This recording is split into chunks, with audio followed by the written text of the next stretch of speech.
Welcome back to Hutchinson, Kansas. We are at the Hutchinson Sports Arena. We are on day 2 of the men's NJCAA Division I basketball tournament. We have finished Game 7 in the books with Connor State defeating Moberly. Here's the score. There is a score.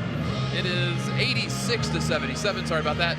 I am Nick Nielsen. With me, as always, is the great one, Brandon Goebel, the JUCO advocate. Really fun game to see Moberly play against quality competition. Brandon, getting to see Connor State in person, what were some of your takeaways? You know, Connors came out right away, punched Moberly in the mouth. Moberly just kind of reeled from there. They did make a comeback in the second half. Looked like they might be able to chip into that lead, and it was just too much. Braden Hubbard came out for a little bit early in the first half due to foul trouble. Just pretty much hung in there the whole second half, and there wasn't a whole lot that they could do about stopping him. Yeah, we knew that Hubbard and Hammond were going to be really good inside. For me, I was really impressed with the guard play. In fact, their 3 guards played all 40 minutes today. A little bit different format than the regular season with these TV timeouts. They get a little bit of extra rest. Kamani Cooper had a great game. I think he finished with 29 points for Connor State. He's a freshman. These guards are really good, and I think it's going to present a problem, at least a strong challenge for Salt Lake tomorrow. Yeah, you know, they kind of went the Wallace State method. They played 6 guys.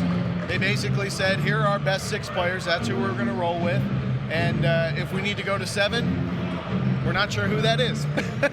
We'll find out if we have to find out, but we didn't today. We've talked a lot about rebounding and three-point shooting throughout the tournament. Connor's really good defensively today. Held Moberly to 10 out of 33 from three-point shooting. In addition, Connor State won the rebound battle. We thought they'd be a little bit stronger inside than Moberly. In fact, they were 42-29. Yeah, Connors relies on that athleticism for the rebounding. They're not overly big. You know, Braden Hubbard is an absolute load, but you know, they're not that tall. It's really more just kind of like being super active. Their guards getting in there and rebounding. You know, we talked about Kamani Cooper's scoring prowess. He had 6 assists, but he also had 5 rebounds. Those guards were just really flying around, hunting the ball too. 42-29 on the rebounding statistics. 13 extra rebounds is going to get a lot done. Yeah, you're going to win some games that way. Coming up next, the gentleman behind us, we have USC Salkehatchie, the Cinderella story.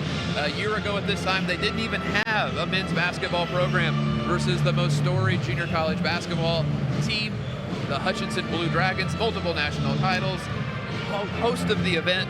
I mean, this is the greatest David and Goliath story the NJCAA basketball tournament has ever seen.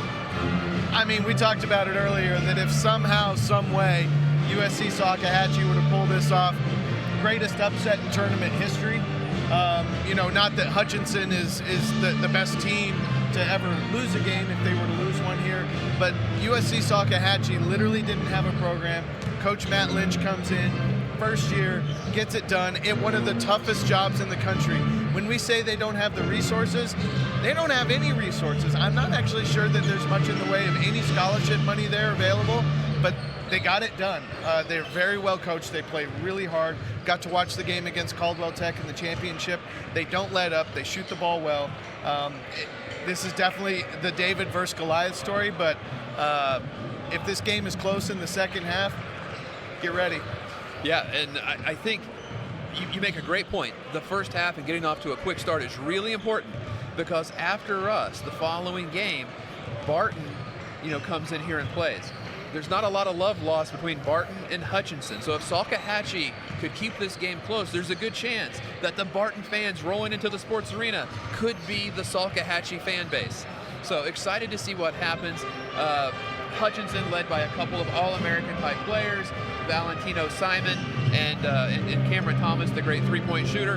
In fact, Hutchinson may not even be in the national tournament if it wasn't for Cameron Thomas. Their backs were against the wall in their state tournament against Garden City, and if it wasn't for a Cameron Thomas shot at the buzzer to send them to overtime, we may not even be seeing the Blue Dragons today. For sure, and that's going to kind of be one of the players to circle watching here because of the length as well. Salkehatchie, not a lot of size. Hutchinson has some of those bigger, longer, rangy, perimeter-oriented type players. I don't know how they're going to defend that, but I'm sure Coach Lynch has a plan.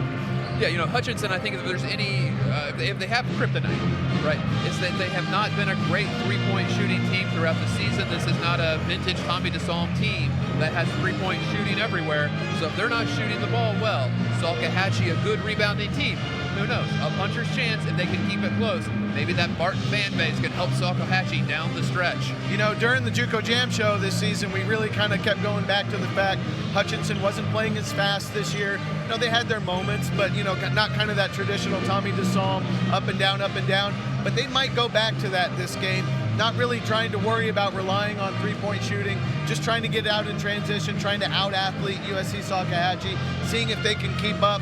That's going to be really tough for them, but if Salkehatchie can slow them down a little bit, make some shots, we'll see. Puncher's chance. Yeah, and I'm excited to see Kernan Bundy, kind of an X factor for Hutchinson. He comes off the bench, 6'3", 190-pound guard, averaging 10 points a game, shooting 40% from three. The Hutchinson coaches love him. The Division I coaches that are in attendance are really excited to see him play, so excited to see him on the big stage. And then, after Hutchinson Salkehatchie, that ends the round of 24. And Mr. Goebel, we are ready for Sweet 16 action. And believe it or not, by the end of tonight, there will be 4 teams who punch their ticket into the Elite Eight. An amazing day of basketball awaits us. We have just begun. If you haven't done so already, please make sure that you have subscribed to ESPN Plus to get all of the great live coverage, and keep tuning back in. We will have post-game commentary on all of these games. Have a great basketball day. Enjoy the amazing basketball that we have at the sports arena.